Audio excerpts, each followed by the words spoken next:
સુરતના સારોલી વિસ્તારમાં ગતરોજ સાંજે કુબેરજી વર્લ્ડ ટેક્સટાઇલ માર્કેટમાં આગ લાગી જવા પામી હતી। ભીષણ આગના પગલે 18થી વધુ ફાયરની ગાડીઓ ઘટનાસ્થળે દોડી ગઈ હતી। આ ઘટનાની જાણ થતાં સારોલી પોલીસ પણ ઘટનાસ્થળે દોડી ગઈ હતી અને ફાયરની સાથે કામગીરીમાં જોતરાઈ હતી। 5મા માળે લાગેલી આગની ઉપર 2 માળ પર રહેલા સૌથી વધુ લોકોને પોલીસે તાત્કાલિક નીચે ઉતાર્યા હતા। ફાયર વિભાગ સાથે મળીને પોલીસે સરાહનીય કામગીરી કરી હતી। 5મા માળે આવેલી કાપડની દુકાનમાં આગ લાગી હતી। 100થી વધુ લોકોને દાદરથી નીચે ઉતાર્યા હતા। ઘટનાની ગંભીરતાને જોતા સારોલી પોલીસ સ્ટેશનના જવાનોનો કાફલો પણ ઘટનાસ્થળે દોડી ગયો હતો। પોલીસ જવાનો આગની જ્વાળાઓ અને ધુમાડાની વચ્ચે 5મા માળ સુધી પહોંચ્યા હતા અને તેની ઉપર આવેલા 2 માળમાં રહેલા 100થી વધુ લોકોને દાદરથી નીચે ઉતાર્યા હતા। 8થી 10 દુકાનના હોલમાં આગના પગલે પાવર કટ કરી નાખવામાં આવ્યો હતો। તે દરમિયાન તમામને સહી સલામત દાદરથી નીચે ઉતારી લેવામાં આવ્યા હતા।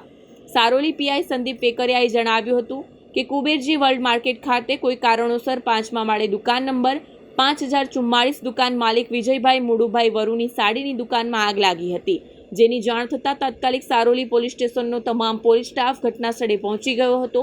તે દરમિયાન ફાયર બ્રિગેડના અધિકારી કર્મચારી માણસો પણ ઘટનાસ્થળે પહોંચી ગયા હતા અને પોલીસ દ્વારા તાત્કાલિક કુબેરજી વર્લ્ડ માર્કેટની તમામ ફ્લોરની દુકાનો તકેદારીના ભાગરૂપે બંધ કરાવી વેપારીઓને અને ત્યાં કામ કરતા તમામ માણસોને સહી સલામત રીતે માર્કેટમાંથી બહાર કાઢવામાં આવ્યા હતા।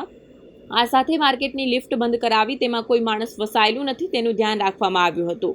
આ ઉપરાંત માર્કેટમાં લાઇટ બંધ કરાવી બીજી કોઈ અન્ય દુર્ઘટના ન થાય તેની તકેદારી પણ રાખવામાં આવી હતી।